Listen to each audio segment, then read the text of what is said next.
बच्चों, आज हम सीखने वाले हैं जंतु विज्ञान का एक नया टॉपिक, एक नया अध्याय, एक नया चैप्टर, पोषण और पाचन। बच्चों, पोषण और पाचन ये आज का हमारा एक नया टॉपिक है। इससे पहले हमने बायोलॉजी का इंट्रोडक्शन एक वीडियो में कंप्लीट कर लिया है। दूसरे वीडियो में हमने कोशिका को पढ़ा है।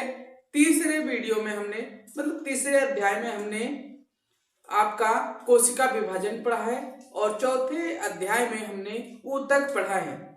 ठीक, ऊतक को हमने देख लिया है। तो आपसे उम्मीद करता हूं कि आपने वीडियो देख लिए होंगे। यदि अभी तक नहीं देखा है तो देख लीजिए, डिस्क्रिप्शन में लिंक में हर एक वीडियो की दे देता हूं। इसके अलावा अभी तक यदि हमारे इस YouTube चैनल सम्मिलित शिक्षा को सब्सक्राइब नहीं किया है तो कर लीजिए और अपने दोस्तों में भी शेयर कर दीजिए। ठीक है, तो आइए आज हम एक नया टॉपिक शुरू करते हैं, एक नया अध्याय शुरू करते हैं, पोषण एवं पाचन। बच्चों, पोषण और पाचन, सबसे पहले देखेंगे पोषण क्या है। पोषण क्या है बच्चों, तो आपको बता दें, उपापचयी क्रियाओं के लिए यानी हमारे शरीर में, यानी जीव के शरीर में, जंतु के शरीर में उपापचयी क्रियाओं के लिए आवश्यक पदार्थों को प्राप्त करना पोषण कहलाता है। और पोषण के आधार पर सजीवों को दो भागों में बांट दिया गया है, जैसा कि हम आज यहां देखेंगे। आइए बच्चों देखते हैं। पोषण के आधार पर हम सजीवों को, यानी कि जो भी सजीव हैं मतलब जिनमें जीवन है, उनको हमने दो कैटेगरी में बांट दिया। एक तो हमने बांटा स्वपोषी, जिसको इंग्लिश में ऑटोट्रॉप्स बोलते हैं, और दूसरा परपोषी, जिनको हम हेटेरोट्रॉप्स बोलते हैं। वीडियो दिख रहा है क्लियर?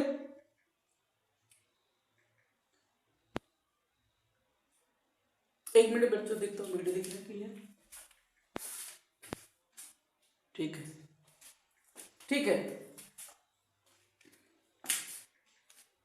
तो हम देखेंगे स्वपोषी क्या होते हैं कि वैसे जीव जो अपना भोजन स्वयं बनाते हैं, तो वो स्वपोषी कहलाते हैं, जो अपना पोषण स्वयं करते हैं। जैसे इसमें हमने पेड़ पौधों को रखा है। बच्चों, पेड़ पौधे प्रकाश संश्लेषण की क्रिया द्वारा अपना भोजन स्वयं बनाते हैं, जिसमें उनको जल की जरूरत होती है और धूप की यानी प्रकाश की जरूरत होती है और जल की जरूरत होती है। तो सूर्य के प्रकाश के उपस्थिति में ये पौधे अपना प्रकाश संश्लेषण की क्रिया द्वारा स्वयं अपना भोजन बना लेते हैं। ठीक है, और इनमें क्या होता है, क्लोरोफिल पाया जाता है, हरित लौह पाया जाता है, जिसके कारण ये अपना भोजन स्वयं बनाते हैं। ठीक है, आइए अब देखते हैं अगला, परपोषी। परपोषी बच्चों क्या है, जो अपने पोषण के लिए, अपने भोजन के लिए दूसरों पर निर्भर रहते हैं, वो परपोषी होते हैं। और परपोषी में आपने ज्यादातर देखा होगा, जंतु आते हैं, कवक आते हैं और जीवाणु आते हैं। अब इनमें हमने क्या किया है बच्चों, इनको भी, परपोषियों को भी तीन कैटेगरी में बांट दिया है। पहला हमने पूर्णजीवी, जिनको होलोजोइक इंग्लिश में बोलते हैं, पूर्णजीवी में बांटा है, और दूसरा परजीवी, जिनको पैरासाइट कहते हो आप लोग। ठीक है, और तीसरे जो हैं वो है मृतोपजीवी। बच्चों, पूर्णजीवी जो हैं, इनको भी हमने तीन कैटेगरी में बांट दिया है, यानी तीन भागों में बांटा है। वहां तीन भागों में बांटकर देखेंगे। पहला जो है हर्बीवोरस, जिनको आप पूर्ण शाकाहारी कहते हो। इसमें आपने देखा होगा गाय, बकरी, भैंस, ये सब पूर्ण शाकाहारी में आते हैं। ये पेड़ पौधों को सिर्फ खाते हैं, पत्तियों को खाते हैं, घास को खाते हैं, ये पूर्ण शाकाहारी होते हैं।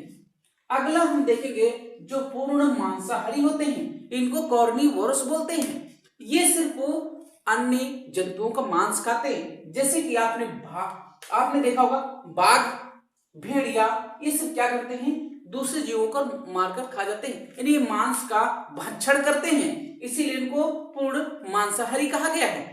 अब अगला जो आता है वो आता है सर्वभक्षी, जिसको बोलते हो ओमनीवोरस।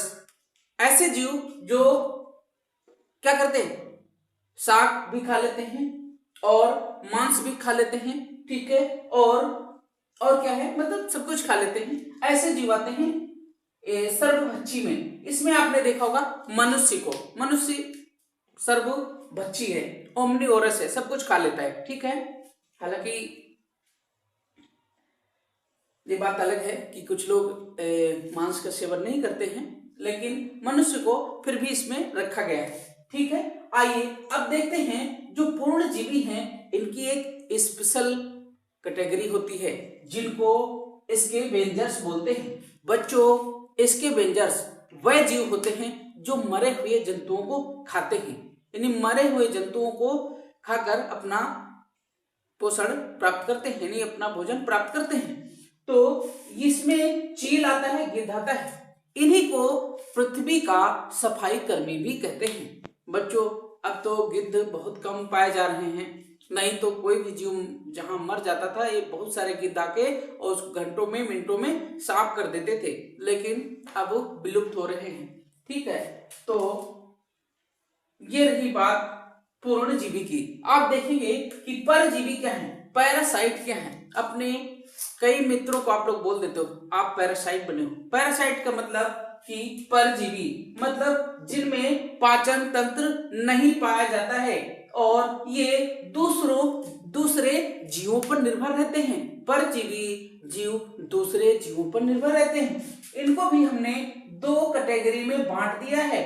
एक तो आपका है अंतः परजीवी, दूसरा है आपका बाह्य परजीवी।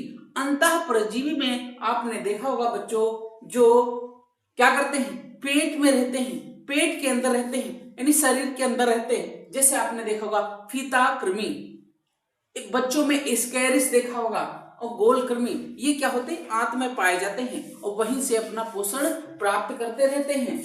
और अब बात करेंगे कि बाह्य परजीवी की। बाह्य परजीवी का मतलब बच्चों जो शरीर के बाहर पाए जाते हैं, जैसे शरीर के ऊपर आपने देखा होगा जूं, आपके सिर में या किसी के सिर में आपने देखा होगा जूं पाए जाते हैं, वो भी क्या है, परजीवी हैं, पैरासाइट है। लेकिन कैसे पैरासाइट, जो बाह्य परजीवी होते हैं। और देखा होगा मच्छर, खटमल, ये सब क्या है, परजीवी हैं। ये मच्छर भी रात में सोने नहीं देते आपको, ठीक, खून पीते हैं आपका, यानी कि ये परजीवी हैं, आपके ऊपर निर्भर हैं, दूसरे जंतुओं पे निर्भर है। खटमल खटिया में रहता है, चारपाई में रहता है, और ये क्या करता है, रात में जब सोने लगते हो तो काटता है। ये भी क्या है, परजीवी है। अब बात करेंगे बच्चों मृतोपजीवी की। मृतोपजीवी ये इन्हीं को रसायन पोषी भी कहा जाता है। ये क्या करते हैं, सड़ी गली वस्तुओं से अपना भोजन प्राप्त करते हैं। ये रासायनिक क्रिया द्वारा अपना भोजन प्राप्त करते हैं, इसीलिए इनको रसायन पर पोषी भी कहते हैं, रसायन पोषी भी कहते हैं, ठीक है बच्चों। तो आज का ये हमारा टॉपिक था। उम्मीद करता हूं कि आपको समझ में आया होगा। समझ में आता है वीडियो तो लाइक जरूर करिए, और अभी तक यदि हमारे इस YouTube चैनल को सब्सक्राइब नहीं किया है तो कर लीजिए, और साइड में बनी घंटी को भी दबा दीजिए ताकि आने वाली हर एक नोटिफिकेशन आप तक पहुंच सके। तो बच्चों आपसे उम्मीद करता हूं कि आप मेरा सहयोग करेंगे, और आप लोग वीडियो को बहुत कम लाइक करते हो, आप इतना कंजूसी क्यों करते हो, वीडियो को लाइक करिए, हमारा मनोबल बढ़ता है बच्चों, मन करता है और भी अच्छा वीडियो लेकर आऊं, ठीक है। तो आपका सपोर्ट ही मुझे मोटिवेट करता है। तो बने रहिए मेरे साथ, मिलते हैं नेक्स्ट वीडियो में, तब तक के लिए धन्यवाद, जय हिंद।